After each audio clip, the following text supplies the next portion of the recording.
is overrated. Cause it's something anyone could be. Oh, now attraction, now there's something different. Thankfully you're both to me. Cause I've learned this life, you've gotta be with someone you like. You think that we've got what it takes to go the distance, I can tell you now. Oh yeah, oh yeah, oh yeah. Oh yeah, oh yeah, oh yeah. Oh yeah, oh yeah, oh yeah. Oh yeah, oh yeah, oh.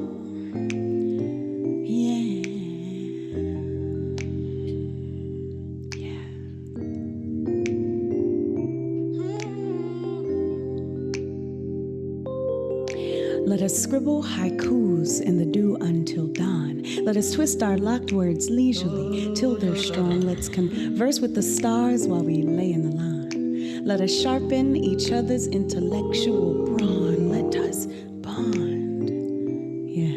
Let us bond. Let us bond. Let us bond. Let's feel Braille in the wind and the rain with blinds drawn. Let's consider the seahorse and all it's undergone. Let us yawn and move on and cause ruckus in ponds. Let's create and combine brand new words with old songs. Let's belong. Let's belong. Let's belong. Here's where I be.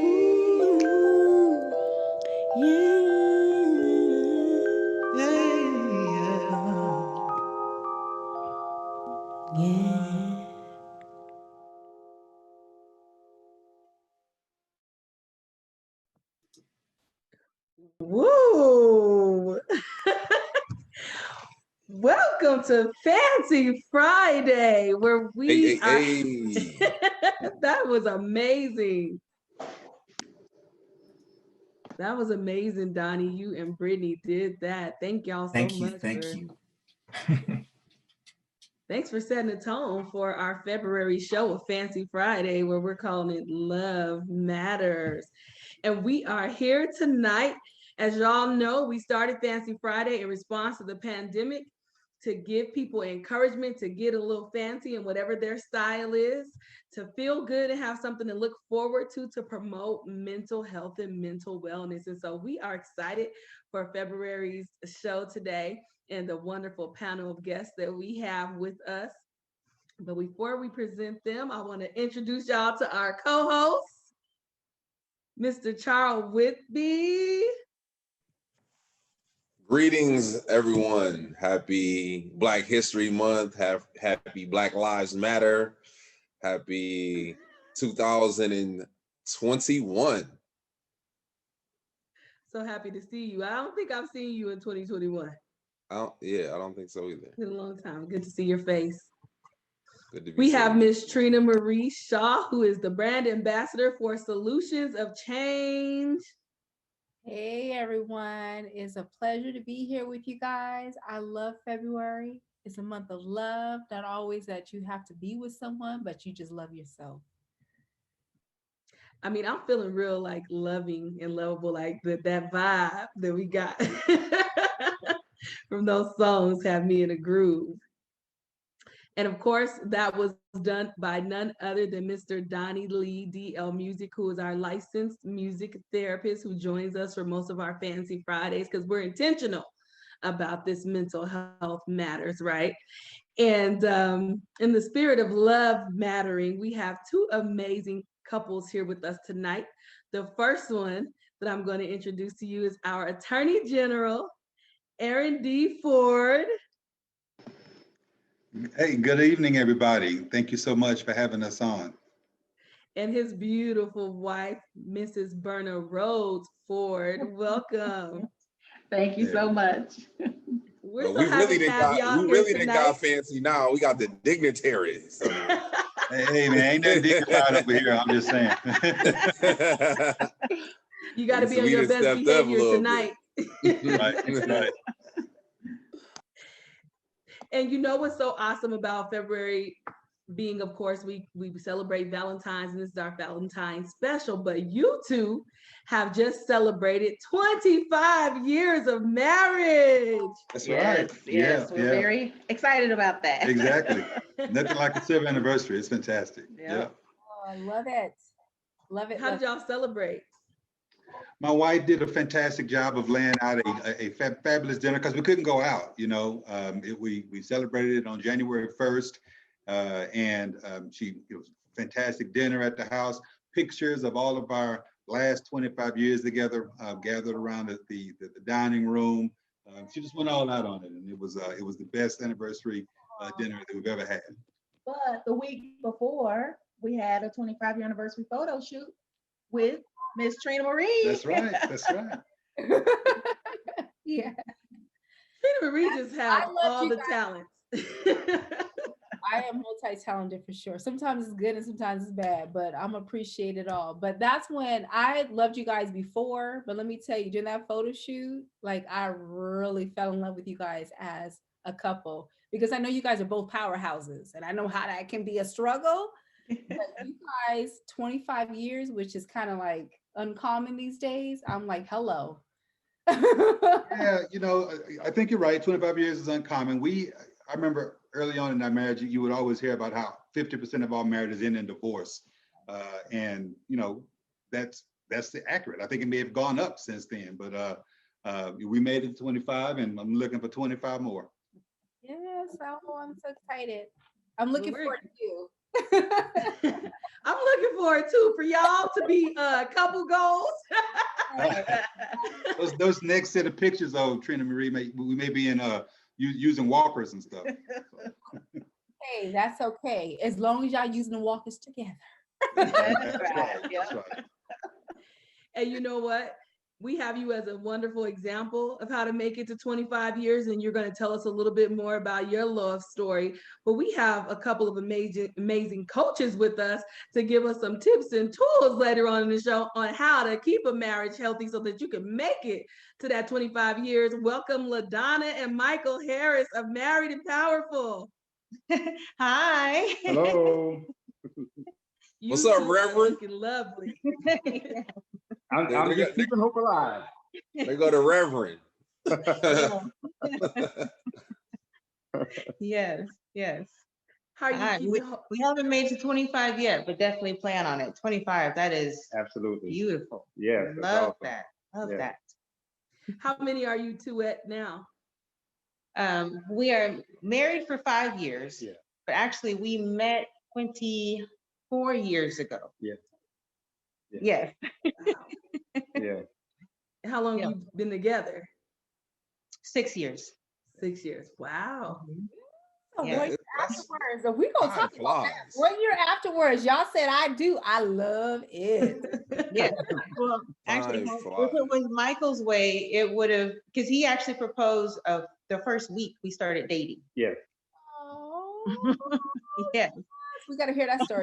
I can't wait to hear that story. Well, that's an interesting story. When you know, huh?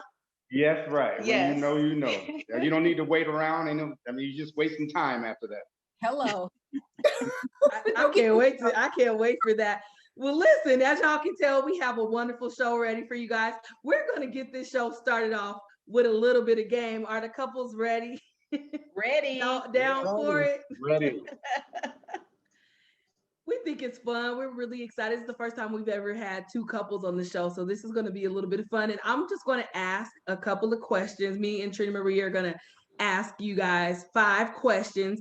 And in each question, we just want you to point to which one of the, which person in your couple it applies to, okay? All Really? right. So, we're going to start off light and fun. Yeah. And the first question is, who's the funniest? You. No, you are. You know you are. But see, that's the secret to a happy marriage right there. I gave her the credit. She gave it back to me. So I'm like, yeah, that's me. That's me. So is it Hey, really? that's how y'all get from 5 to 25. Just I like learn that, Michael. Learn it right now. Just point to give her the credit, and then. Okay. Well, but I mean, I was pointing at her and then I realized that actually it is me. And I don't mind. 'cause Yes. it is. You can be close to it. Yes. Yes. Okay, so it's really you, Michael. So between the fours, which one is it really? Aaron. Probably me. Oh, Oh, okay. probably. You know Okay, it's you. me. Okay. So we got funny men. Right. Right. I'm Yes. gonna interject real quick and ask this one quick question. So would you say, Michael and Aaron, that your women are alpha females or more beta females? And let me know if you need me to explain the difference between both. Well, why don't you explain it so I can answer it like Okay, truthfully? so alpha female. That's a wise man right there. I understand. 25 years, man. 25 years. 25. Get you there. So short story, alpha female, they're more controlling, some people can say, but they got their stuff together and they're gonna elevate you because they have high expectations of themselves. So they have high expectations of those around them. Beta female can sometimes be the same in some ways, but then they could be, I don't want to say the word passive, but sometimes when it's time to speak up, they won't speak up. So give some examples of Alpha, who. beta too, but I'm just trying to separate like alpha and then beta. I kind of think I have you guys both pinpointed, but I'm not 100% sure. So I kind of want to hear what y'all think.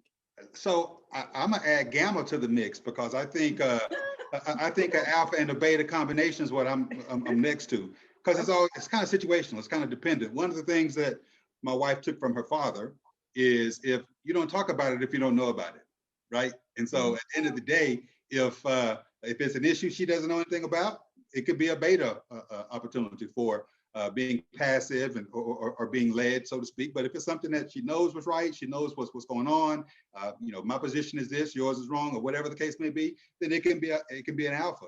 And so that's why I say it's probably a gamma going on right here. Okay, so she's probably, so it sounds like you're saying she's more alpha beta. So she's kind of the both, right? Sure. Okay. Why? Situationally, I guess. Can I ask you this, General, for knowing that if she knows something, that's when she's more likely to speak up. Does that make you more likely and willing to listen to her? Because you're like, if she's talking about it, she's probably pretty. So you didn't ask about my alpha or beta male.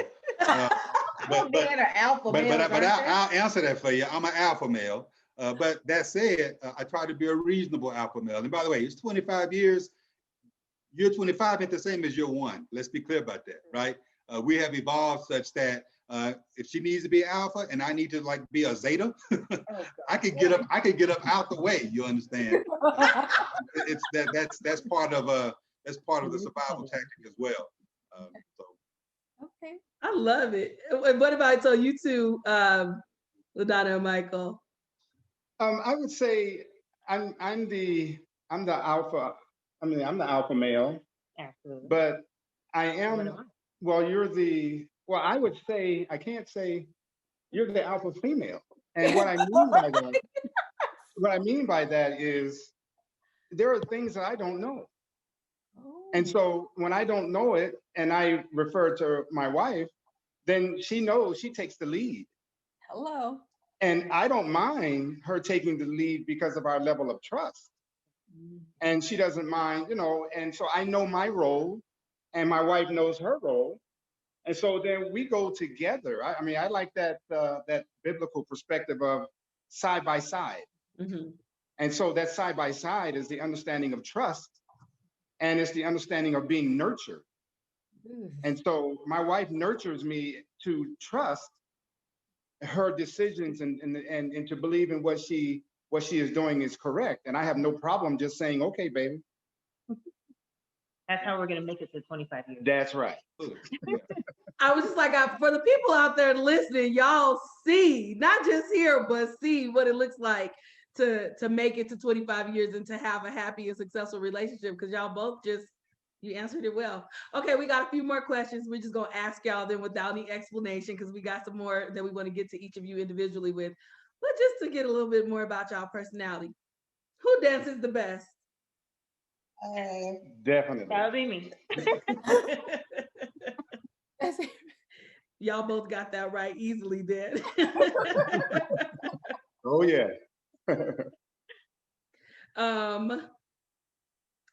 Who's the disciplinarian in the family towards children? Mm, mm, mm.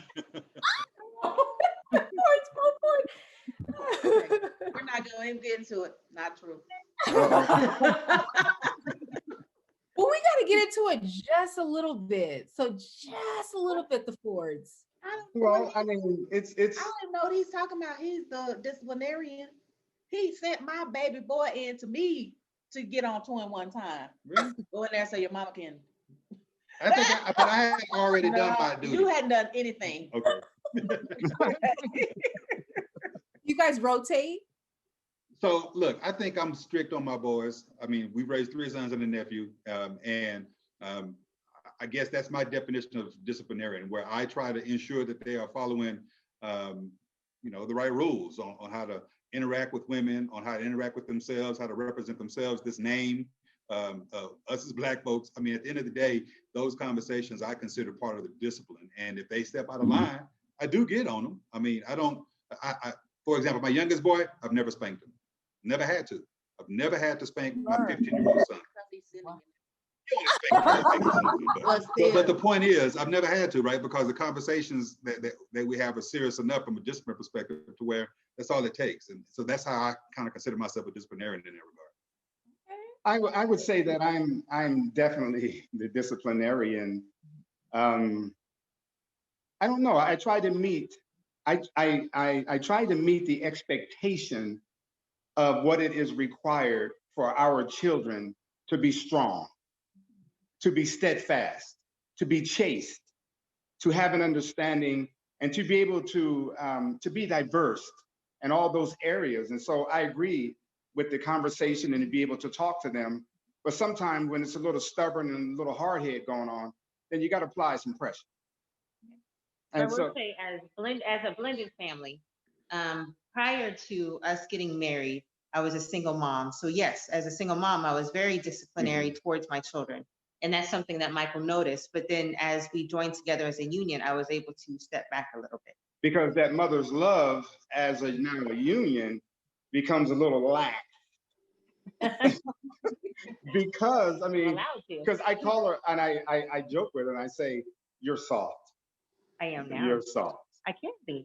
Yes, you can be. Yes. And so, yeah, definitely. We work on each other. Well, we bounce off each other, but when it comes to, I guess, putting the hammer down, then it's me.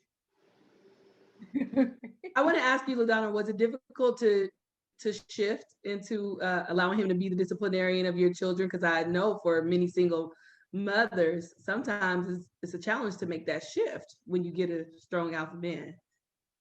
It was a shift at first, well, because Michael didn't meet my children, I want to say maybe 8 months while we were dating. It was a while. It was several months before I allowed him to meet them. And then in doing so, like I watched how he was with his children, spoke to them. And so I was able to trust his judgment. And he came in soft. He didn't just come in and putting the hammer down immediately. He came in soft to trying to feel his way around. And then I was able to say, okay, I trust you with my children. You're good. I keep hearing that trust word be thrown around. So y'all listening out there, take notes. Okay, last question really quick. Who is the most sensitive?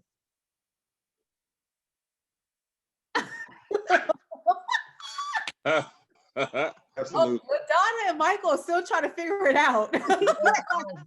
Yeah, I was. I mean, depending on the topic. Yes. But I would venture to say it would be LaDonna. Yeah. I'll say it to me. Okay. What about you, the Fords? Y'all still pointing towards each other again? No, it's me. It was you. Oh, okay. I missed that. Yeah. He's sensitive.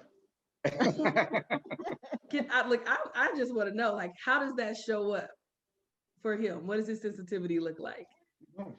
I mean, you can answer first. I don't know. How does it show up for me? I don't know. Well, just things that I take for granted.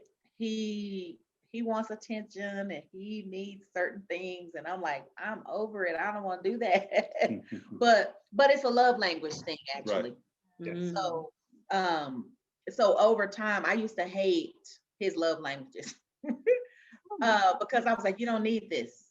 You should know this. But then we took a love languages class at church, and I realized it's not about whether he needs it. It's just his love language, and so you just have to give it to him. So Absolutely. yeah, he's sensitive about just all kinds of stuff, and he gets goosebumps, as he says. I do. I get them a lot. Yeah, I get goosebumps, good and bad ones, and yeah. Mostly He's good is when you like. So It's for me, I think the sensitivity, I would wrap it, I would use a different word for it. I perceive disrespect probably where it's not present, easily disrespected, right? And so that can translate to sensitivity at a point to where if I think I'm being disrespected, I'm going to make it known. So, and that comes from just my background, where I'm from. You disrespect, we're gonna talk, or we ain't gonna do anything beyond talk. that's but, good enough. They get it. But you get it. For sharing that, because were you always that in tune then? I guess you said it comes from your background. So were you always that in tune with your sensitive side or your feelings and vocal about it? I'm not sure I thought about. Oh, you mean in our marriage over the course? No, just generally in speaking, life and marriage, yeah.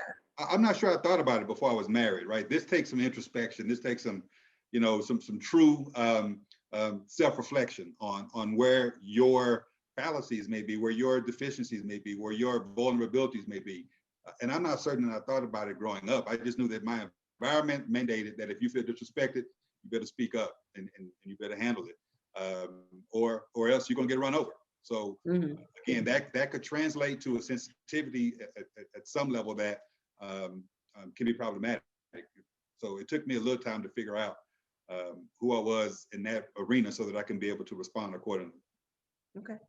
Now shifting more towards your relationship. Well, were you gonna say something, Trina Marie? I'm sorry.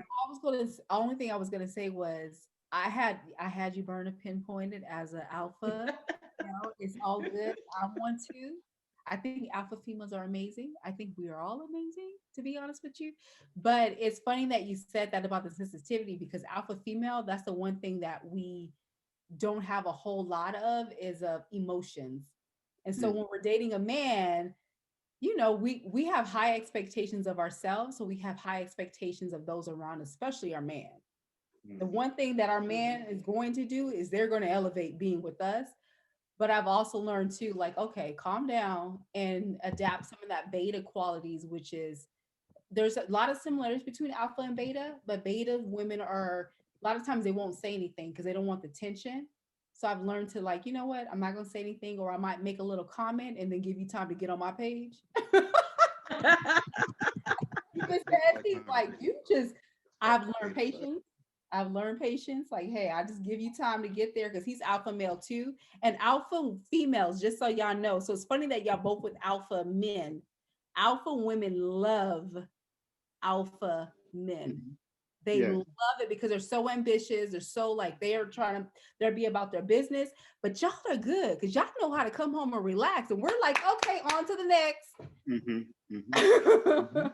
And I think that's often a challenge, right, for alpha women. But you guys kind of answered how you've been able to make that work by sharing that, the women have learned, whether it was always there or have learned in the marriage, like only to speak when it's their turn and know to play their role at the appropriate time.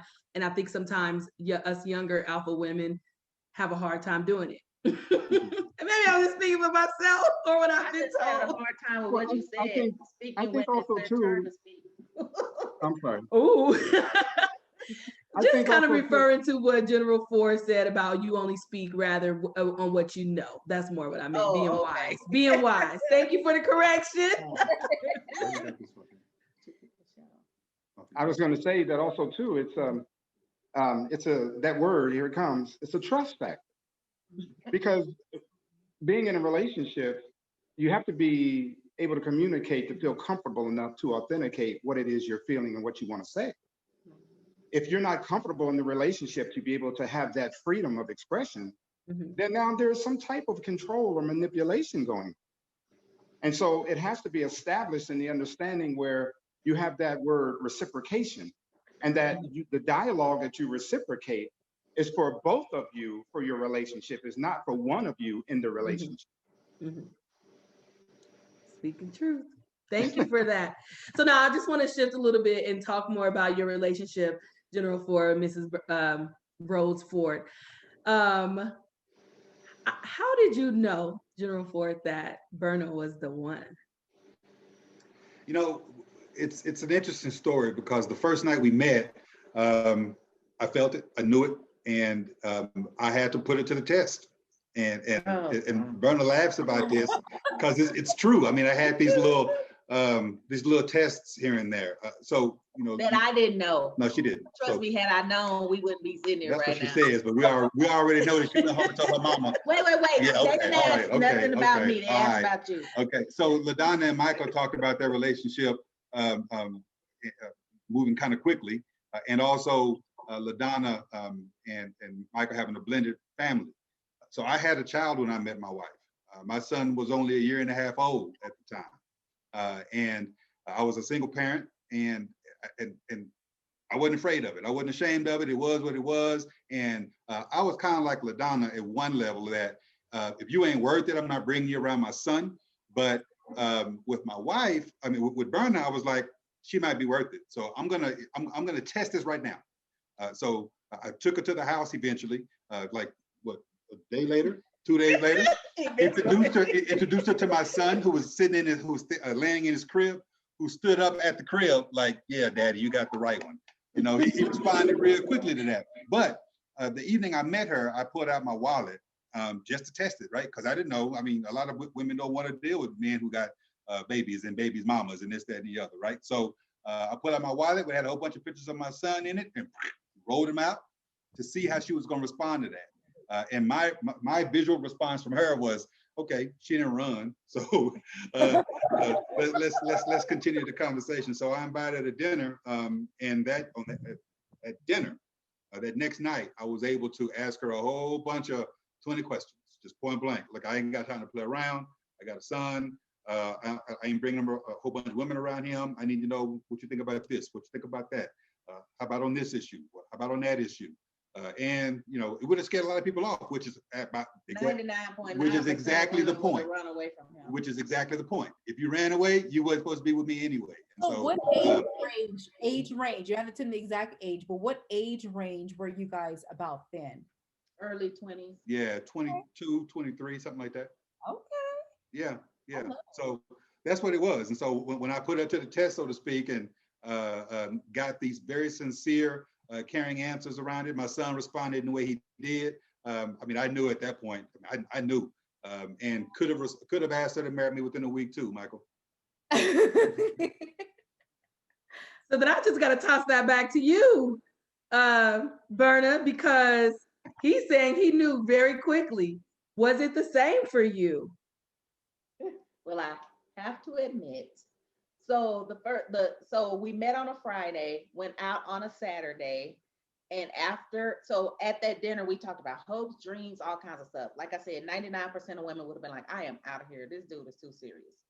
But after that dinner, I called my mother and told her I met the man I was going to marry. Oh. And she was like, are you crazy? What are you talking about? and I told her, I said, I have met enough Mr. Wrongs to know Mr. Right when I find him. Yeah. So here we are, 25 years later. My mama says, I don't remember it going down like this. My mama tells me I came home the night I met Berna and told my mama that I knew I was going to marry her. I don't remember it that way, but the next day I knew it. The next day, it wasn't the first day, it was the second night. I remember that. Obviously, you two are like full of love. You can see how much you admire and respect each other. But I just got to ask, and I think it's really just important. A lot of women want to know, because with us alpha women being very assertive and doing so much, does it matter? Does the man need to love the woman more? Mrs. Berna. whoever got it. Who you asking? You asking Michael, right? No, okay. So the answer is, in my estimation, the answer is yes. Absolutely. And that's because he want to make a joke about it. No, I don't. No, I don't. I mean, I could make a joke about it, but I won't, because I'm going to say something Michael said a minute ago. There's a biblical component to a marriage. And a husband is supposed to love a wife like Christ loved the church. And the church had Christ crucified. Hello. So, she can all but crucify me. Or actually, I guess she could crucify me if I'm doing this biblically entirely. And so, absolutely, there is a level of forgiveness that has to be associated with a husband-wife relationship that even if it's not reciprocated. I understand. I appreciate the word reciprocal, Michael. But the truth is, Michael, God looks to me and to you as head of this household to see how we're operating. He ain't looking at her to see, he is in his own right, but in terms of leading this house, we're the ones who have to be doing what's right. We're the ones who have to forgive and continue to forgive. Love is patient and kind, and everything else that Corinthians says about it. And so, absolutely, a man has to love his wife more than a wife loves his her husband. That's my philosophy. I love it. General has spoken. I believe, I agree 100%. I believe that the husband sets the precedent. The Bible says that let the husband render unto the wife due benevolence. And that word benevolence is used in the place of a euphemism, which means fulfill his duty. The duty of the husband is to set the precedent on how the wife is to love him. And if he is doing it according to the will of God, then there is a responsibility for the wife to reciprocate that will of God that she sees in her husband, and therefore God is pleased by what she is doing for her husband. So it has to be that word benevolence. It's to fulfill the duties of, and I believe that there is a certain love that my wife has for me that only she can give me, and it's a certain love I have for her that only I can give her. But when it's measured in the understanding of God's will for us to be together, then that love is insurmountable. Wow. Pastor has spoken. That's how you know when you're in the presence of some real men, because then you shut up. You get me to shut up. You're doing something good.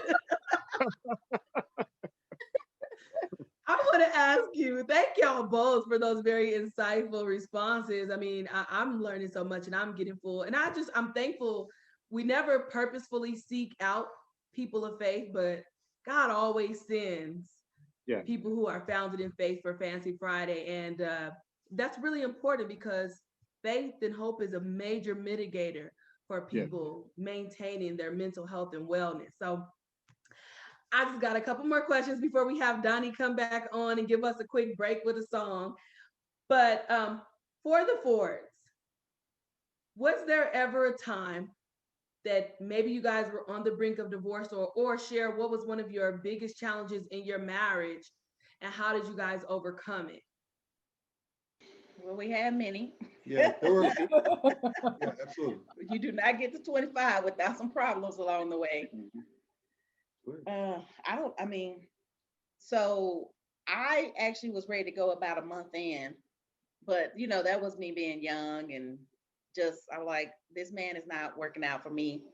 And I called home to my mother and I told her I wanted to come home. And she told me I have not even finished paying for the wedding. And she did not ask me what was the problem. Because at that point, let's see, they had been married for 35 years. At that point. So she was not hearing any drama. 30 days, 35 days, and we've been married 35 years. She was like, nope, don't call me with any of this nonsense. So that was just like within the first month. But I mean, over time you have issues, and we've had a few, maybe 2, 3, 4, 5, 6, I don't know, where we were like contemplating. I probably can't count up to 6, but I can count a handful of times where it was hairy enough to where due consideration had been given. At least I had given due consideration to bouncing out. And part of it related to what I had been exposed to, frankly, as a child. I love my mom. I love my dad. I love, bless his soul, I love my stepdad.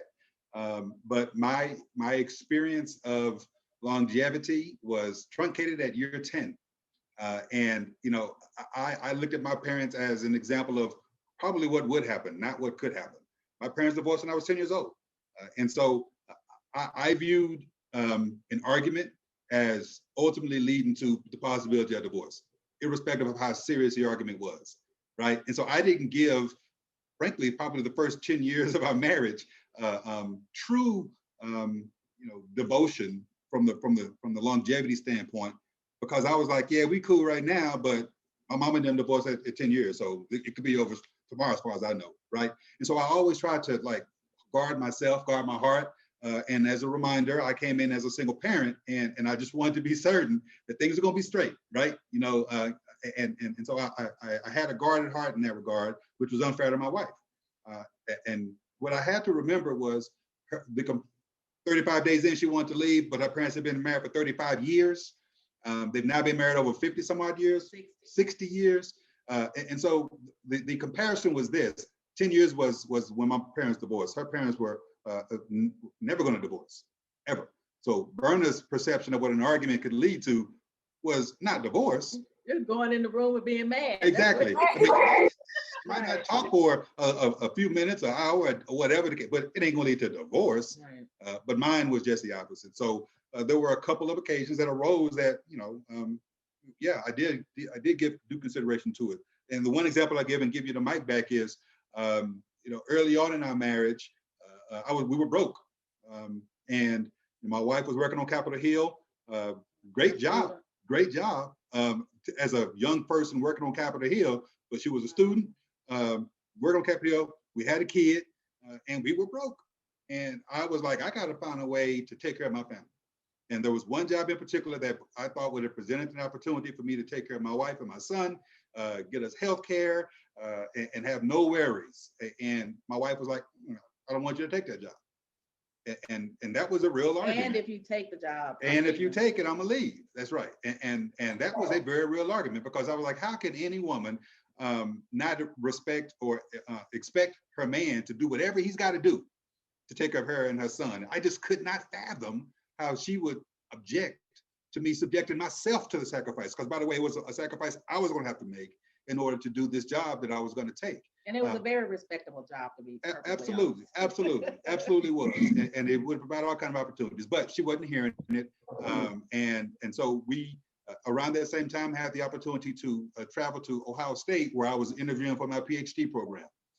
And I never forget, in the hills of West Virginia, she and I had determined that when we get back to DC, we're filing for divorce.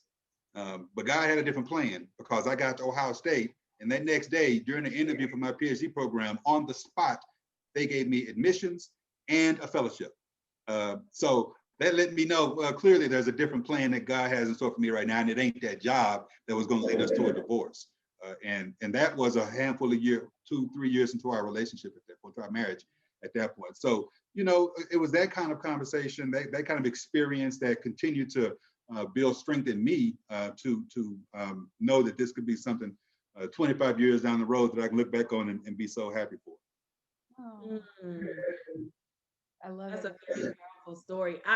If y'all can answer this, because we're going to get to this break, but this is so good. And when we come back, we will talk more to LaDonna and Michael, but I still have a couple more questions for you two at the end. But I just want to ask you, speaking of that, because you're talking about your career and you get an interview for your PhD program, with both of you being very accomplished in your respective careers, and of course, having children, how did you balance that?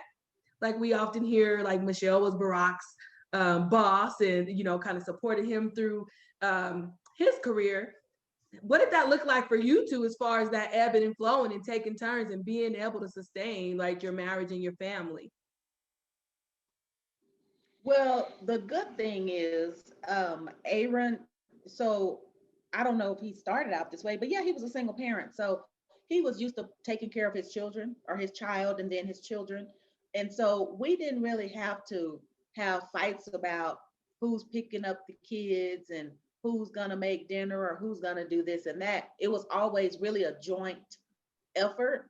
For years, we shared our calendars because we'd say, okay, well, who has an early morning meeting? Then the other person has to take the kids to school. Who has late night meetings? Then the other person has to pick the kids up from school. So it's just always really been a partnership and a team effort in making sure that we work together in raising the kids and taking care of the house.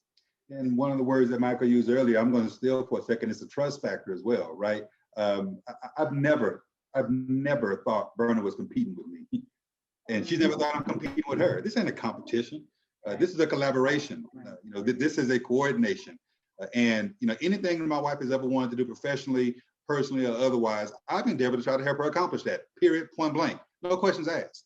If it's your profession if you want to be a labor and employment lawyer, and that means that I'm going to have to take take a hiatus on something I want to do, we'll do that. We'll revisit what I want to do in retirement, for example.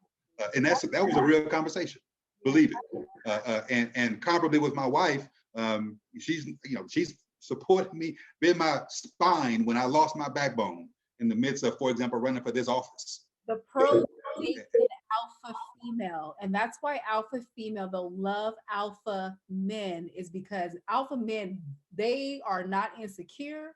They want you to do your thing. They have your back. I love it. And I will share this for both you guys. First, you, General Ford. I remember when you said, hey, I'd only been home not even 24 hours, and I have the honey to-do list, but I wouldn't have it any other way. And I said, go ahead. I love it. Twitter, I love it. But just so you know, General Ford, for Berna, because she is an alpha female for sure. But the one thing about her is that the fact that she asks you for your opinion, because I'm like that with my husband. You're not going to ask a man or anybody for their opinion unless you trust their response and their opinion.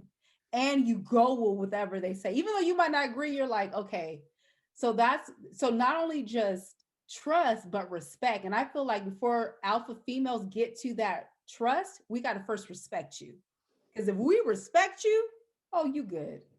What, we might not agree with you, but we're going to say, okay, and we're going to bow down, and we're okay with being submissive because we trust and we respect you. That's it. Donnie, are you ready for us to bring us back in with some good music? I am ready. All right, let's do it.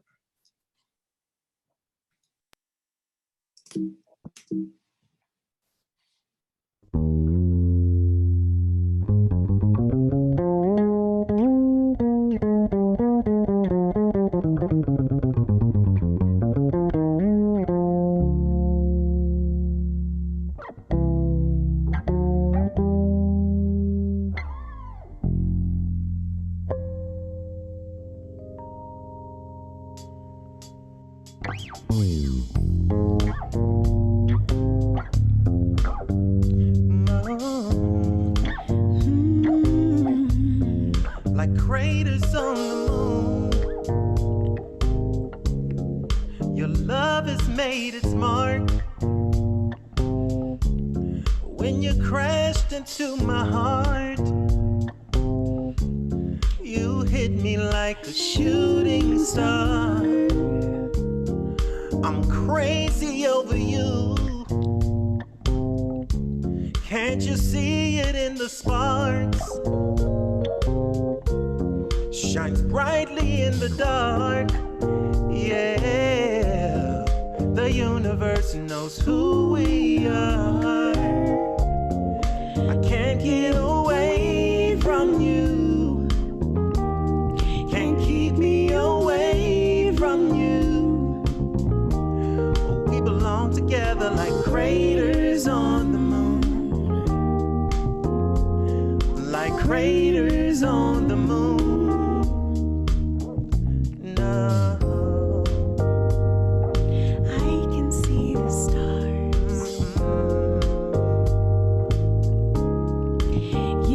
Be from Mars,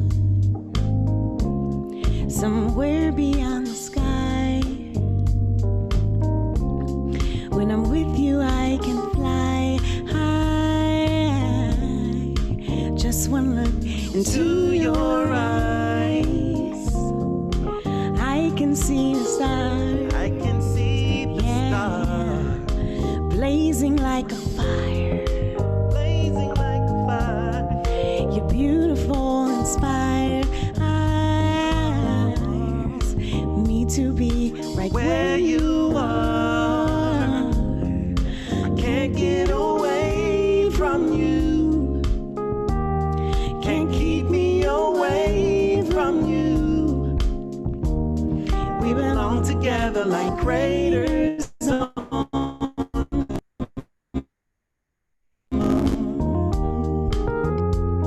like craters on the moon. I can't get away from you. No. Can't keep me away from you. We belong together like craters on the moon. Like craters on the moon. Hey. Oh. I can see the stars in you. I can see the stars in you. Oh, I can see the stars in you. I can see the stars in you. Oh, I can see the stars in you. When we're, I can see the stars in you. I can see the stars in you. Yeah, can't get away. You're my shooting star. The universe knows the vibe within our heart. There's no more craters on the moon.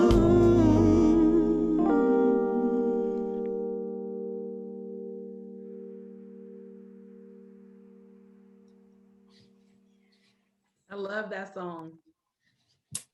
Beautiful. What is your favorite love song? Charles, what's your favorite love song? There's a ribbon in the sky for our love. What about you, Judy Are Marie? you alpha or beta? What about who? Are you alpha or beta male? I'm just I'm alpha all day. I'm unbearably alpha.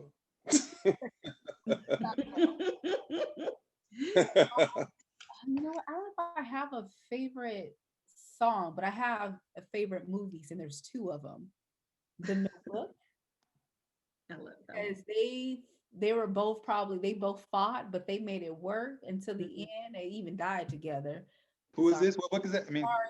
Oh, it's called The Notebook. I don't Oh, know the Notebook. oh, Notebook, and then the other one is 50 Dates. Is it 51st Dates? oh, that's what I'm talking about. Yeah, that's Is that yours too?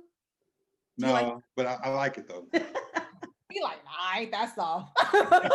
I'm alpha. Did you hear me tell you that? I was alpha male. That's what I was like, oh, what I think. Yeah, American me. That's what I'm talking about. No. What is for the fours? What's y'all favorite love song? He said, I better get it right. I hope I get it right. Sweet Love, is that supposed to be And it? tell them why. Either Oh, Baker? gosh. Because he claims I sang this song. It ain't no to him claim. You can ask everybody in attendance. on the first night we met. On the But first I was night we singing met. to you. To me, I said, sang to me, and she sang Sweet Love. That's what happened. First night, okay. Anita Baker. Anita Baker. Yes, absolutely. So that was our first song we sang. We danced to on our wedding too. So The young folks don't know nothing about that. The young people don't know nothing. no, they don't know about that. Donnie was starting to sing it. Go ahead, Donnie, sing that one. Can we make a request? Yes, sir. She still got it too. For the Harrisons, what's y'all favorite love song? From Rochelle Farrell and Will Downing, Nothing Has Ever Felt Like This. Yeah, That's nice. Yeah. that's a good one. I'm excited for you two to be here. Of obviously, you have Married and Powerful, where you coach. I want to know where that name came from for your business. Why did you guys decide to name it that? You turn to mute. The reason why we went with Married and Powerful is because well, obviously we're married, but powerful in the sense of both mentally, physically, spiritually, emotionally. Michael is a fitness trainer, and so that kind of all played into it, and so that's where it came from. I would love it. Now, with you two coaching together, and of course, you're working together and having a family, what is it like, and how do you balance, right, keeping business separate from relationship? I want to say, as far as the business side, we work well together because I look at Michael as the talent and I'm the agent. And so I handle all the back office paperwork, emails, all the technical things. He shows up, and because I handle all that stuff, he's free and able to just perform. And whether it comes into counseling, preaching, training, any of that, he's able to just do what he needs to do. And then I'm on the backside making sure all the T's are crossed and I's are dotted. Which you enjoy that part. Because I that's do. how I first met you. Yes. Yeah. Yes. Yes, okay. Nice. So, what would you guys say is the secret to a successful marriage or relationship? I would say the secret is never forgetting your past, but don't let your past be the perspective of your future. Mm. We were talking previously, and we had been married before, and there were a lot of things that we ascertained in those relationships, and we were able to, because of our self-character, we were able to differentiate between what we want to keep and what we want to let go. And so you have to be honest with yourself that when you embrace someone else, you have to make sure that the selfish side of you is not proceeding, that now that selfishness becomes the determining factor of your present relationship. Mm. And so to be unselfish is when you get the best of the other person. Ooh. And I feel that because we are both unselfish, but we know how to be selfish when it comes to each other, fighting for each other. Yes. And so with that, to me, that's the secret. And then to authenticate that to each other, that now that trust factor, you never have to worry about what's going on when you're not present. Mm-hmm. Oh. Trust. Do you think that broken trust can be repaired?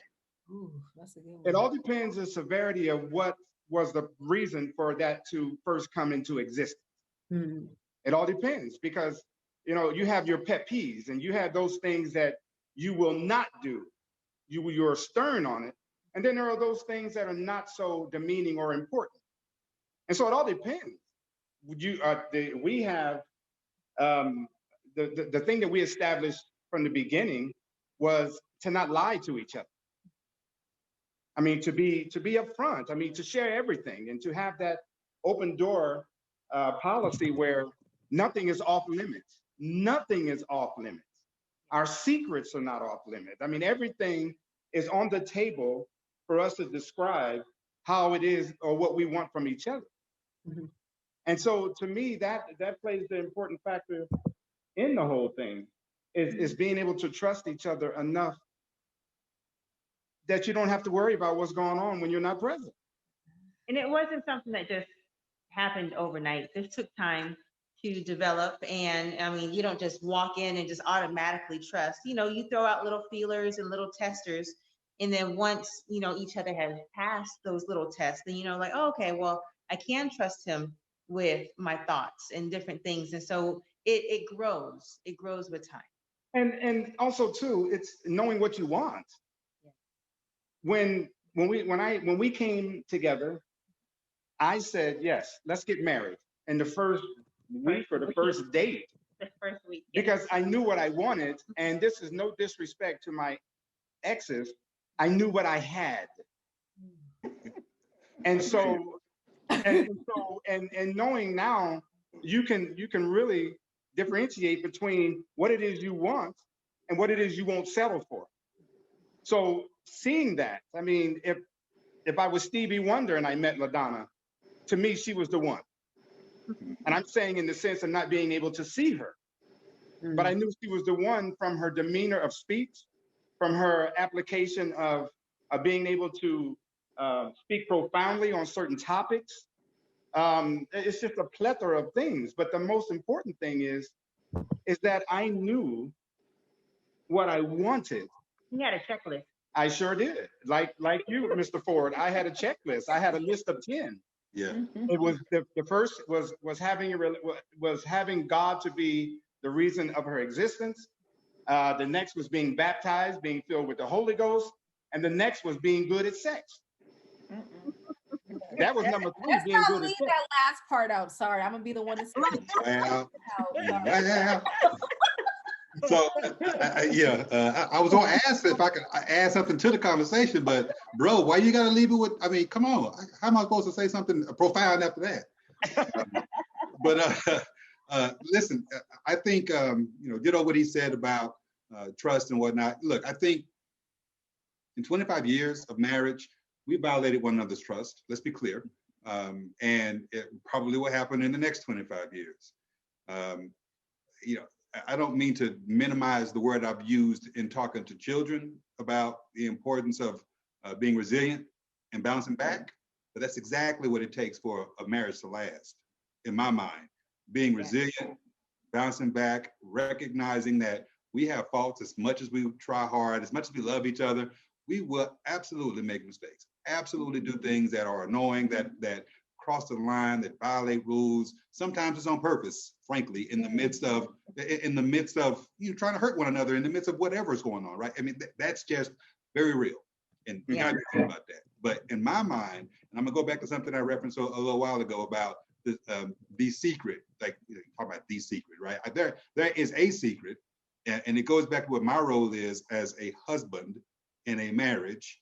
And it goes back to what I said a minute ago about loving my wife like Christ loved the church, meaning never giving up on her in this marriage, irrespective of the level of sensitivity I may have because I feel like I'm disrespected, or frankly, even if I've hurt her so bad to where she wants to bounce.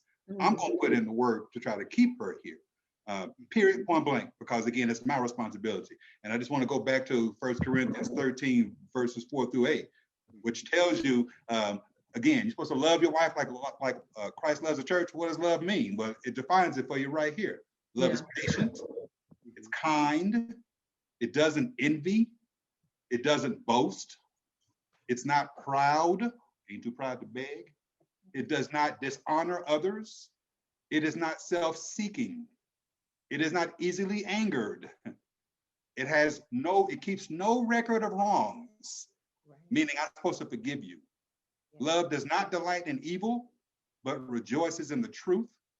It protects, it always trusts, it always hopes, and here's the key for me, it always perseveres.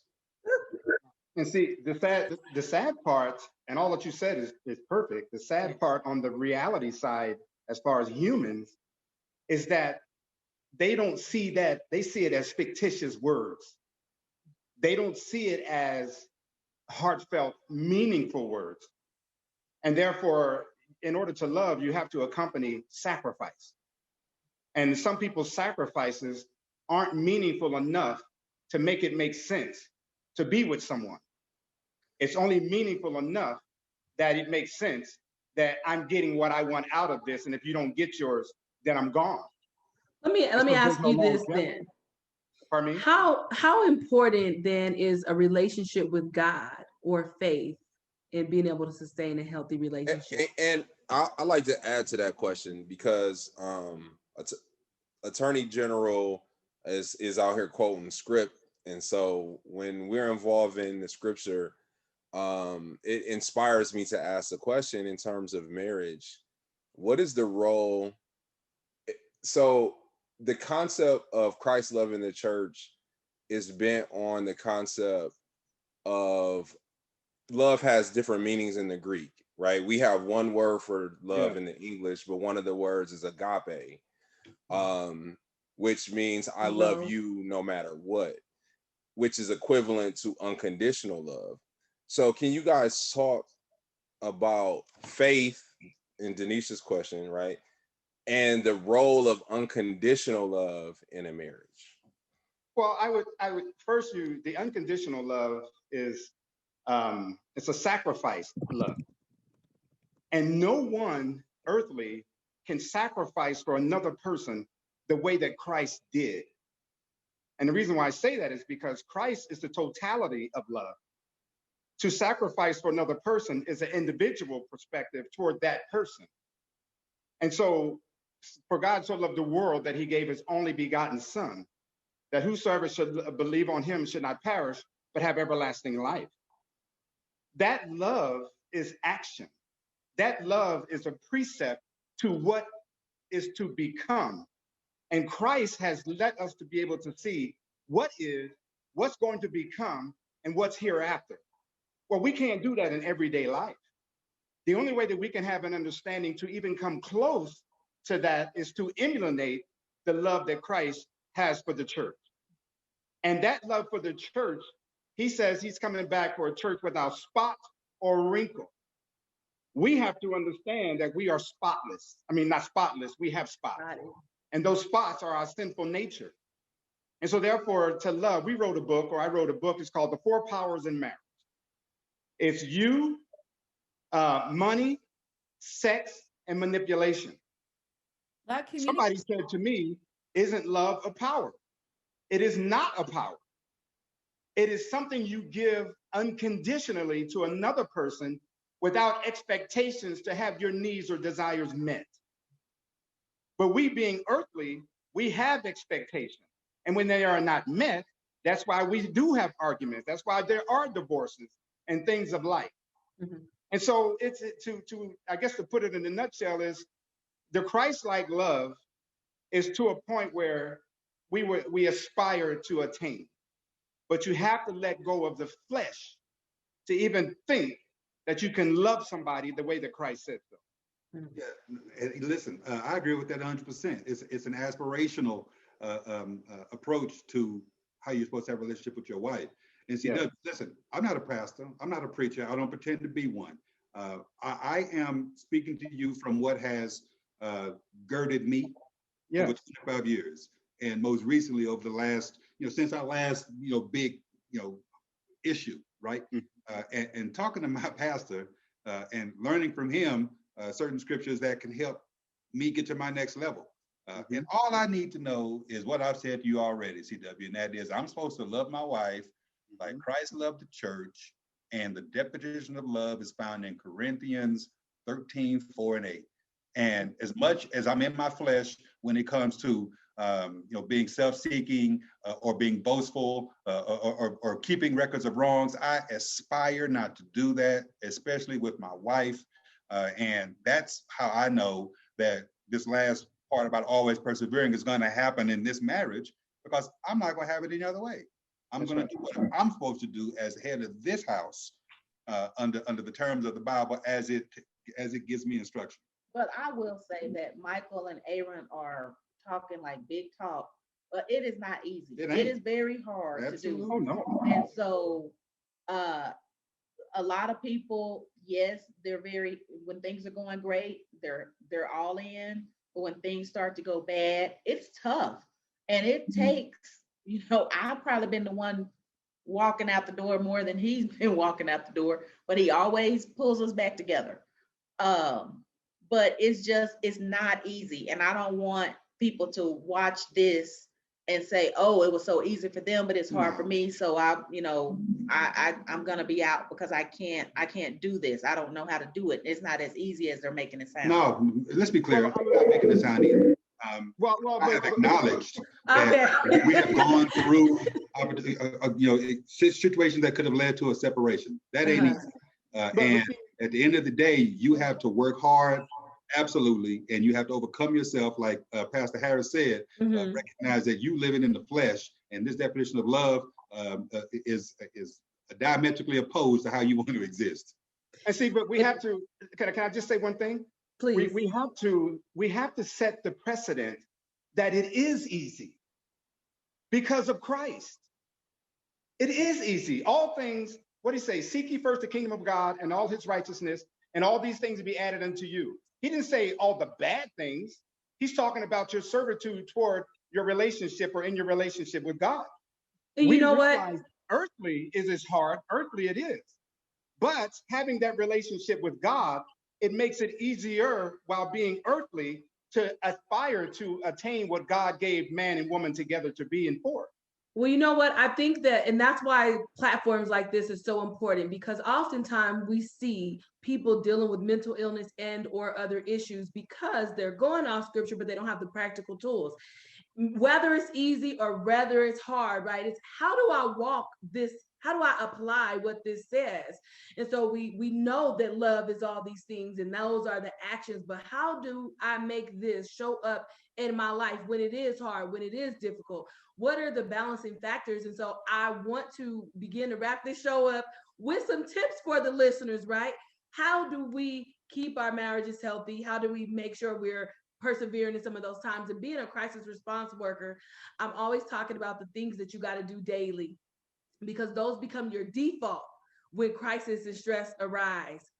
So there are some practical things that you do in your life, in your marriage or your relationship, that helps that. And you guys have mentioned that, right? Having established trust so that when things get difficult, I'm not immediately walking out the door. That allows for that resiliency to show up. And so can Michael and LaDonna give us 3 tips that you always share with couples to keep um, your marriage healthy?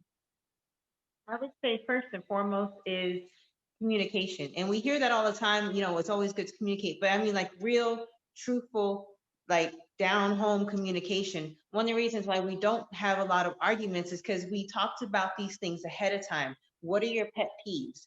What started that pet peeve? Like understanding where it came from helps me remember, okay, don't do this because that will cause a trigger, and this is where the trigger came from. So when you have deep conversations, like go deeper, like, okay, what started that? Where did that come from? Like you go deep into finding out everything.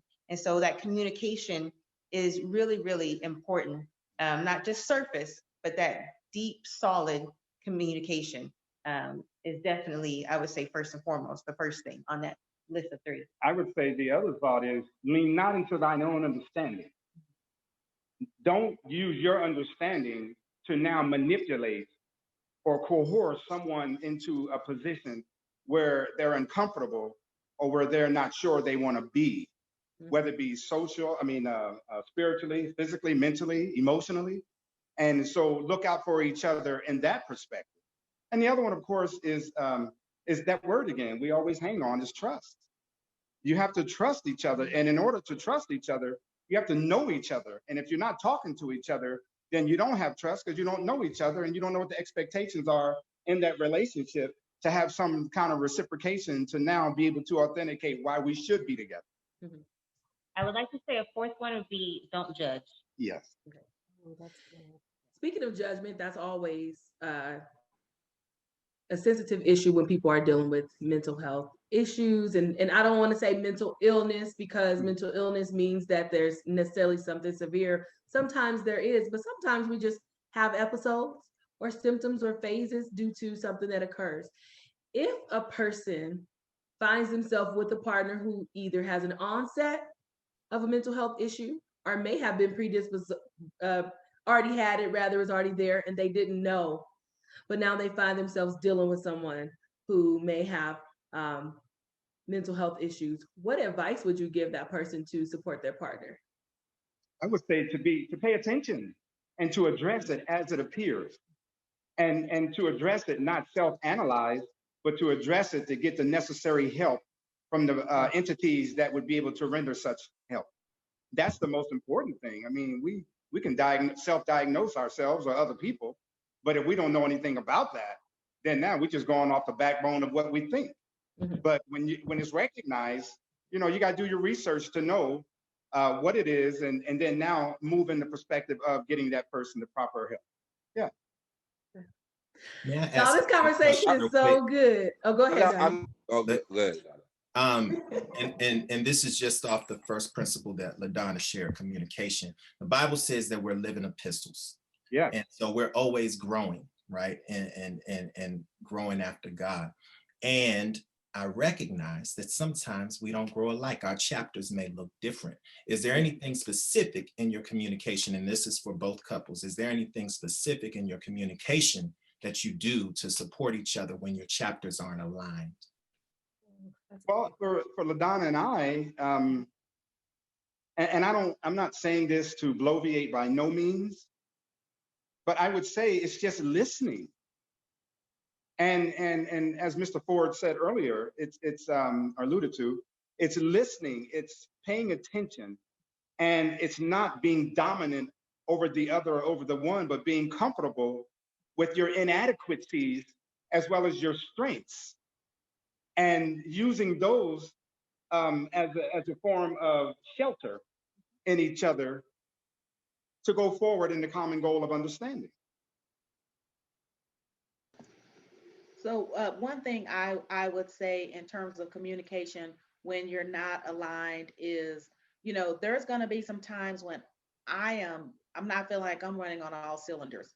It's Mhm. his job to notice that. If I don't say it, and sometimes I will say it, but uh, sometimes you're in a position where you can't say it, and your partner, your spouse needs to be in tune enough with you to know that, to see that, to ask, how was your day? How can I help you? What can I do to, make it better? And there's not always something they can do to make it better. And sometimes you don't even want them to ask you, what can you do to make it better? But they have to be in tune with that and know it. And I think one of the most critical things is, say one of us is not where we want to be professionally. Like that's a really big, not like I just had a bad day at work today. Like we're not where we want to be.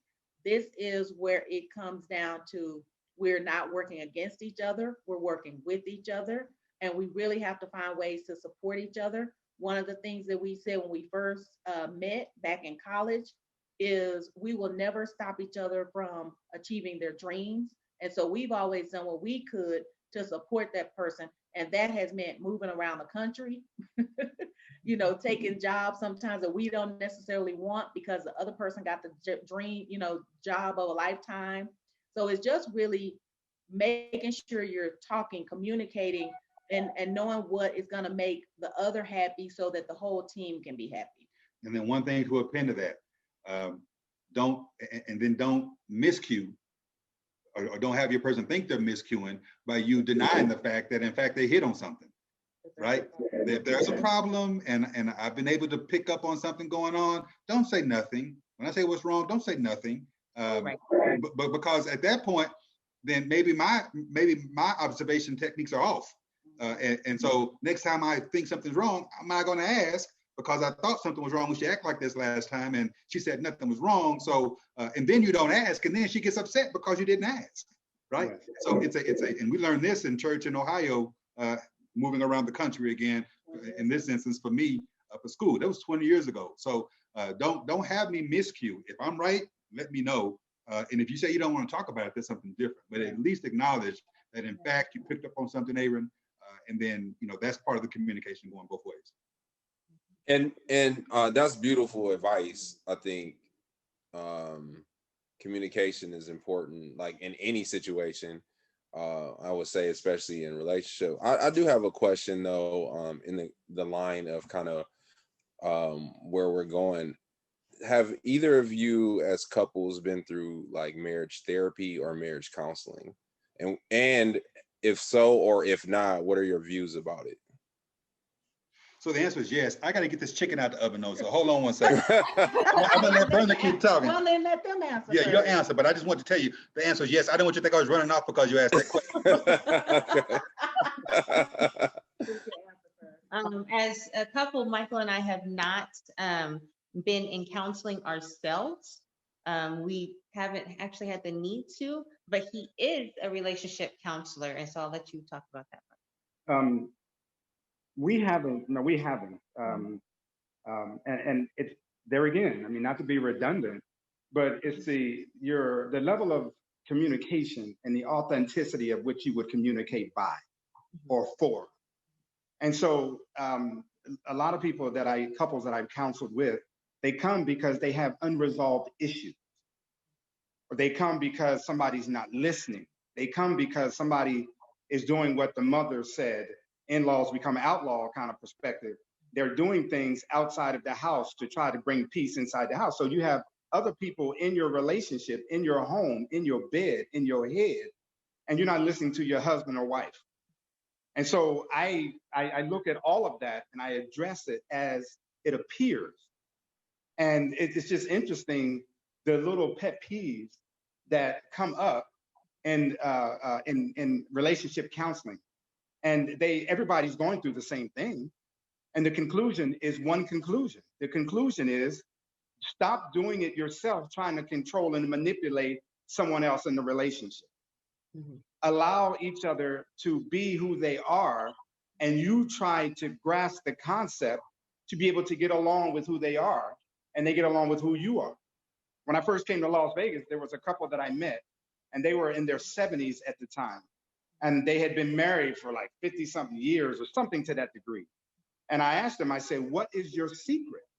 And she says, she's looking at me with a smile. She says, I let him be him.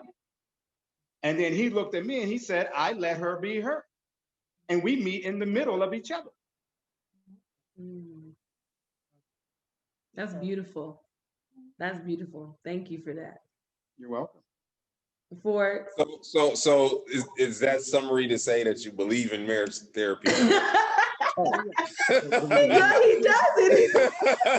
Oh, well, yeah, because I believe in marriage counseling because partly it pays the bills. But yes, I believe in marriage counseling because the counselor is supposed to help you understand where the problem is without making you be the problem. There you go. And I just have one more question after the Ford's answer, because y'all know this is too good. So I want to hear what your perspective is. So the question was, have you been to counseling? Was that? Yes, and do you believe in and what's your perspective about it, right? So the answer is yes, we've been to counseling, and premarital, during marriage, and probably in the future, we will go to counseling again. Mm-hmm. And the reason why is because it's important. And I do believe in it. I think, you know, look, what Pastor Harris said about the purpose is to help you figure out the problem without you being the problem. I mean, I wish that were the case all the times, because sometimes you are the problem. And sometimes you need a counselor to tell you, you're the problem. And you know, because I'm hearing from her, I'm the problem, and I'm like, you always say I'm the problem, and you know, I'm just making this up, right? But that could be the contention, right? Everything you think I do is bad, you know, everything I'm horrible, I'm a bad husband, I'm a bad man, and everything she says is an attack to me, and I'm making this up again because this ain't real life. But so I'm not hearing her when she says you the problem, but maybe a third party arbitrator sitting in here listening to the issues can actually tell you, actually on this one, homeboy, you the problem. And you're not living up to what you say you want to live up to. I keep talking about Corinthians and how I want to emulate God's love, and if I'm not doing it because I'm being self-serving or I'm keeping a list and checking it twice, then I need to be told that. And counseling can sometimes help in that. Yeah, when I mean being the problem, I mean that first, yes, the what's the AAA, you have to realize that you are the problem. I understand that. But to realize you are the problem, if it's how the counselor brings it out. If he goes and attacks somebody, then, I mean, I've had people, in fact, I told people to leave my office because they were not listening. And he was saying, well, you're saying I'm the problem. No, I didn't say that. There is a problem, but it's not always necessary because there's a problem that it's you. And if it is you, then it won't be a problem after we leave this session. So I'm speaking to the pretense of it being better as opposed to it getting heated and I'm kicking somebody out. And I think the beautiful thing is having two couples here who are happy and healthy and in love, and having our different perspectives on how we see it. And I definitely didn't see that as a either or. I definitely saw that as sometimes it is it and sometimes it's not. And I can empathize with you, Michael, coming from being a mental health professional, that yes, we have to approach our clients in a way that they don't feel judged, so that they're receptive to resolve the issue. So in lieu of celebrating, right, 25 years of marriage, and in lieu of having married and powerful couples and coaches on here and faith-based people, I just want to ask y'all, what do you do to keep the spark? Oh, yes. Please do share. Well, we want the real. Don't be shy now. Well, first thing, I'm married. The bed is undefiled. That is absolutely right. And the first thing is, how much important is sexual relations in your marriage. It's super important. Sorry. And so your creativity and your spontaneity is inside of that, which now rejuvenates everything inside to be a better relationship, to be a better person, because you're committed to someone to fulfill those things. Now, the other part is communication. And so therefore, if you find the main thing, then articulate that main thing to make each other comfortable and to energize each other. So I would say the key word or component is to always remember to energize the inner person, not using things outside of yourselves, but using the things, your creativity within yourself. And as long as you do that, and you're touching on those areas that are most important, then you're going to have the best of what is, and you will have the best sexual encounter of your life. And in my book, I said, the best orgasm is the one you never have physically. It's the one you have mentally. It was the title of that book again. Four powers of marriage. Mental orgasms. Yeah, exactly. We're gonna make sure we share your book with the viewers as well as all of your social media handles so they can reach out to you and get the guidance and the coaching, the relationship expertise that you have. And so we thank you so much. Now for the fours, how do y'all keep the spark? Well, so We ain't gonna talk about what Harris talking about. That's all I'm saying. The best you get is a ditto, but that's about all, bro. so things that we do, I mean, we really just look out for each other. And I know that's very general, but we try to have date night. We used to try to do it once a week, but then schedules kind of got crazy. But we absolutely make time for each other. During the pandemic, we now have coffee together in the morning. And, some people might say, how's that keeping a spark? But, you just have to have time to talk to each other. And you don't want to get to the point where you're not talking. You're so busy that you're just ships passing in the night. And so for us, just sitting down and being able to talk to each other is actually amazing because we don't always have time to sit and talk to each other. So taking that time is important. Having date night is important. What else? I don't know. Yeah, no, all of that's hitting the nail on the head. Look, I know a handful of folks who divorce after they're empty nesters because they learn that they don't know each other anymore. They spent 18 years, 27 years, whatever the case may be. I guess in our case, it would have been 29 years or so dealing with your kids and giving up time and work, but you don't know each other anymore. And so we make it a point to take time. We used to do date night, like she said, once a week, but we've been able to substitute and do other things. The coffee in the morning thing is a big deal. She don't even drink coffee, so she'll come down and have some tea, right? And so, it's that kind of stuff. Recognizing the importance of intimacy, I think is real. And that's very important. Now, my father-in-law didn't tell me this, but he told one of my brothers-in-law that you're going to fight over a lot of stuff. The main three would be money, kids, and sex, and recognizing that those are some of the main challenges. Trying to ensure that you work around those in a way that accommodates you and helps to keep you interested in one another. So I think those are some good tips I think you guys dead on. Research says that and I'm on my second and final marriage. Me and my husband both been married before, but we've had our conversation very on too, so we're on the same page and we're not wasting anybody's time, and I'm so happy. But they say the top 3 reasons why people get a divorce is communications, finance, and sex. Top 3 reasons why people get a divorce. So that communication is huge, because I think that communication helps you with the financial situation and also helps you with the sexual situation as well. So yeah, you guys, I love you guys both. I think you guys are awesome as couples, and definitely couple goals, hashtag couple goals. For sure. Relationship goals. Yes. Yeah. Yeah. There are so many more questions that I have that I want to ask, but time has gotten the best of us and we are so full. If you guys can hang around for just 2 more minutes, we don't want to forget the reason why we are here. We want to share that. And then I just have, as we close out, one question for each of you that's only going to require a single word answer. Okay. Will you donate?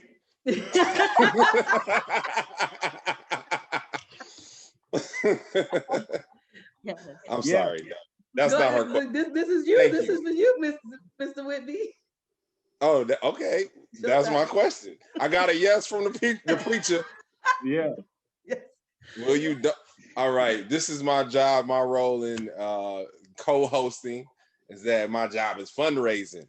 So for everyone who's watching today, thank you so much. I want to thank Michael and LaDonna and Attorney General and his wife. Like you guys, listen. You guys have presented so much light into the area of relationship and marriage, and thank you so much for your experience, your wisdom, the jokes. Also, you guys are funny. But it's good to see couples laugh together. I think that's an important thing. But my role is to get the money out the pockets. So Solutions of Change, for those who don't know, part of what we do for the webinar is we are raising money for the nonprofit. The reason why I asked about therapy in terms of marriage is also, I think that first of all, in the faith community, specifically in the Black faith community, you don't hear a lot of conversation around therapy in general. And then to take it to the next level based off of the context of the conversation is marriage therapy. So I appreciate you all sharing, your experience of actually having it when you have and supporting it as you do. And so there possibly are people who are in a situation where they need therapy. They need marital therapy. They need personal therapy before they get the marital therapy, right? And or both, right? And so, and there are people who can't afford to do so. It's an expensive venture to get therapy, to get the mental health help that you need. So we are asking for donations. Denisha, can you put up the screen for how to give? There are two ways to give. You can give through Cash App or you can give through PayPal. And the Cash App hashtag is Solutions of Change with the cash $ in front of it. And then the PayPal is solutionsofchange@gmail.com. If you guys can see that, it's right on the screen. Once again, PayPal, solutionsofchange@gmail.com. And then Cash App is hashtag Solutions of Change. Listen, any amount that is given is appreciated and will be used for the good of someone who needs the services. I don't care if you can only give $5 or you can give $5,000, whatever that donation you can give is greatly appreciated. We are doing this. One of the reasons and the motivations behind this is we do want to make sure that these sessions become applicable, right? So a person may listen and say, hey, what these people had to say was great. I need to further entertain those pathways. And how do I do so? Well, therapy is a good way to do so. And once again, people may not have the resources to do that. So if you can give anything is appreciated. Once again, that is PayPal, solutionsofchange@gmail.com, or you can give using Cash App, hashtag Solutions of Change. Thank you guys so much for your donation in time and wisdom. And we thank all those who will give their money as well. Thank you. And Solutions of Change does provide free counseling and therapy for those without insurance, underinsured, including undocumented. So if you or a loved one is struggling, make sure you reach out to us at 702-848-1696. We've been pretty blessed to service some people in the new year. And I know, Charles, you were looking for those testimonials. So we're going to have those for y'all in March. Donnie, cue up to take us home. I want to thank again General Ford and Mrs. Rose Ford for joining us, as well as Married and Powerful LaDonna and Michael Harris. This has been an excellent show. I know so many people are going to be blessed, you guys. Also, we want to thank Andrea Edmond, who has donated us 4 copies of her book, The Single Heart Matters, and workbooks for those young single women, alpha women, maybe some like me, who are looking to be married and want some additional support. This has been a very full show. I told y'all I just have one more question to ask you, and I'm going to do this as I share your respective photos. So the question for you, look at that love, look at that, look at that, look at that. So my question for you, Fords, is how would you define in one single word your love? One each? Do y'all need to? No, we don't need to. Go ahead, give a word. Blessed. Good word. Amen. Thank you. And then we got another amazing couple here with a beautiful photo of their love, Mr. I see the gun showing in the photo. Let me listen, Pastor Buff. Pastor Buff. He's showing out. He got the shirt in the headlock. And I have to apologize. I was trying to get the picture bigger. You don't need to make the picture bigger.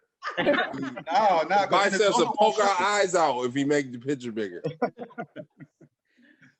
I would have to say, I would have to say that the word that I used when LaDonna and I first came together is that, to me, it was refreshing. It was, for all of these years, trying to find LaDonna. And I'm parched. I'm thirsty. I mean, I'm messed up right now. And then when I saw one word, Pastor, one word. Now you oh, that's right. That's right. Blessed, highly favored. Love does not envy. Love ain't kind. Whatever. Now you got me going all crazy. Pastor. Listen, one word. Hey, Attorney General, you know, pastors don't know how to use one word. I told myself, I said, boy, we had it in for us trying to moderate with all these strong personalities with so much knowledge. It's how am I going to cut this? So his part is refreshing. There we go. Refreshing. But I like where you was going. You're gonna have a good evening tonight, because I was looking for a glass of water. I ain't gonna lie. Oh my goodness. That's a wise man. He don't care about what's going on with us. He gotta go. He gotta get off the Zoom in a minute. He gotta make sure he have a good Valentine's. Right. That's right. Okay. Thanks for joining us for the Fancy Friday Valentine's special. We hope that you all have a wonderful and blessed, not just month, not just week, not just holiday, but life. Reach out to Solutions to Change if you need help, and we will make sure we send out information for you to be able to contact the Attorney General's office as well if you have questions or need support in any legal matters, and we'll make sure we share LaDonna and Michael's information as well if you need some relationship coaching. Thank y'all again. Have a wonderful and blessed night. Thank you. Thanks so much.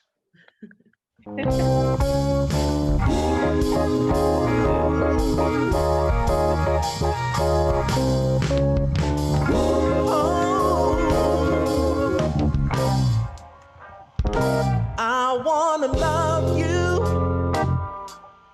love and treat you right. I wanna love you every day and every night. We'll be together with the roof over our heads. We'll share the shelter of my single bed. Is this love? Is this love? Is this love? Is this love that I'm feeling? Yeah. Boy, is this love? Is this love? Is this love? Is this love that I'm feeling? Oh.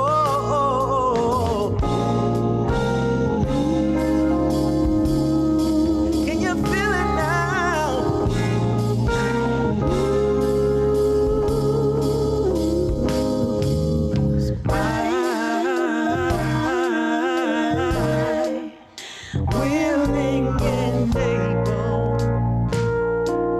Oh, yes, I am. So lay my cards on the table.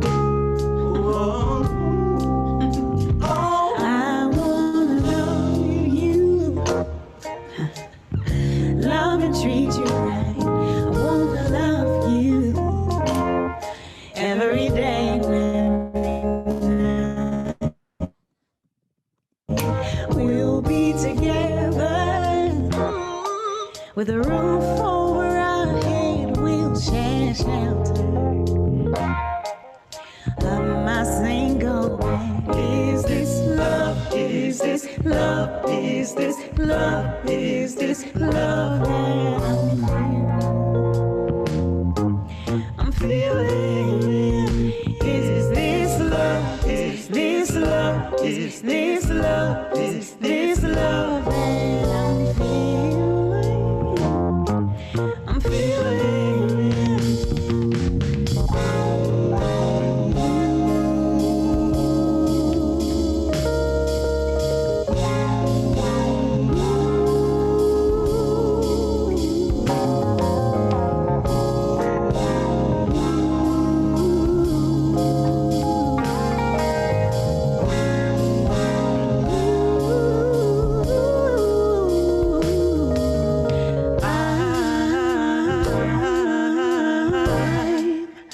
Willing and able, yeah.